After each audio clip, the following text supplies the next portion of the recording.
Hey guys, good morning everyone. Welcome to back फेरि पनि मेरो ब्लगमा तपाईहरुलाई आजको स्पेशल सन्डे ब्लगमा तपाईलाई स्वागत छ है। सो म अहिले गइरहेको छु सानो काम चाहिँ। सो अभी म जाँदै छु बाटोमा छु। सो म तपाईलाई केही चीज देखाउँदै छु आजको यहाँको लोकल केही भ्यूहरु। यो हाम्रो यहाँको स्ट्रीट, यो हाम्रो रोड अनि ये रोडमा म चल्दै छु और मैं थोड़ा दूर तक ही जा रहा हूँ थोड़ा सामान लेने के लिए। सो ओके गाडी सुरु हुँदैछ चल्नको लागि। गाडी धेरै थोत्रो भयो भनेर मान्छे धेरै थोत्रो भयो भने यस्तै गरेर आवाज आउने होला अनि यो आवाज आउँदाखेरि यस्तै नै बोल्ने होला अनि त्यस्तै त होला। यो हाम्रो मैक्स हो, यो मैक्स एकदम राम्रो गर्छ।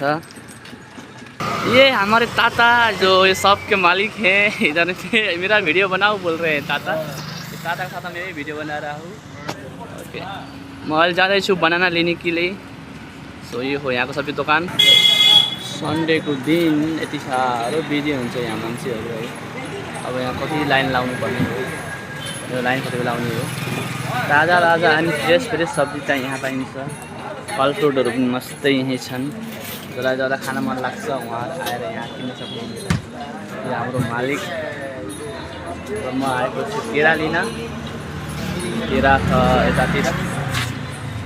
यहाँ केराको भेराइटीहरू थुप्रै छन्। कस्तो केरा खाने हो?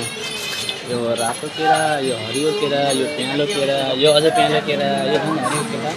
सो केरै केरा छ यहाँ। सो मैले चाहिँ लिँदैछु यो केरालाई। यो वेट गरेर हालिसक्यो, अहिले हाल्दैछ दिँदैछ मलाई। के पत्तो पर्छ? र म निक्लिँदैछु यहाँबाट। भइसक्यो मेरो बिल।